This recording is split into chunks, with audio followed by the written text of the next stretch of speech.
Belgiyalik yarim himoyachi Manchester klubidagi 10 yillik faoliyati davomida muxlislarning qalbidan chuqur joy oldi. Uning xayrlashuv so'zlari ham rosti, ta'sirli chiqdi. Qadrli Manchester, siz bu xatni o'qiyotgan bo'lsangiz, katta ehtimol nima haqida yozilganini allaqachon fahmlagandirsiz. Shuning uchun to'g'ridan-to'g'ri maqsadga o'taman.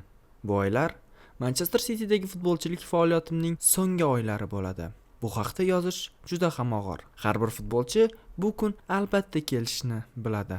Va mana u keldi. Siz bu haqda birinchilardan bo'lib eshitishga munosibsiz. Futbol meni sizga, bu shaharga, bu klubga, bu odamlarga olib keldi. Men orzularim ortidan quvib yurgan edim.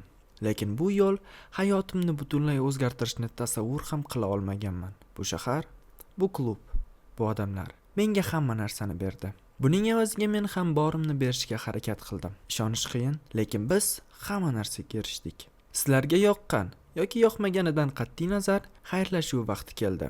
Suri, Roma, Mason, Michel va men. Bu shahar bizning oilamiz uchun ham qanday ahamiyatga ega bo'lganini hech qachon unutmaymiz va har doim minnatdor bo'lamiz.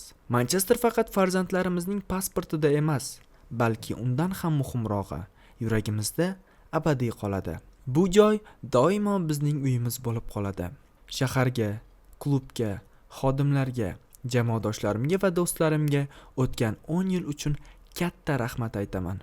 Har bir hikoyaning yakuni bor, ammo bu bob eng yaxshisi bo'ldi. Keling, bu so'nggi lahzalarni birga o'tkazaylik. Cheksiz muhabbat bilan, Kevin De Bruyne.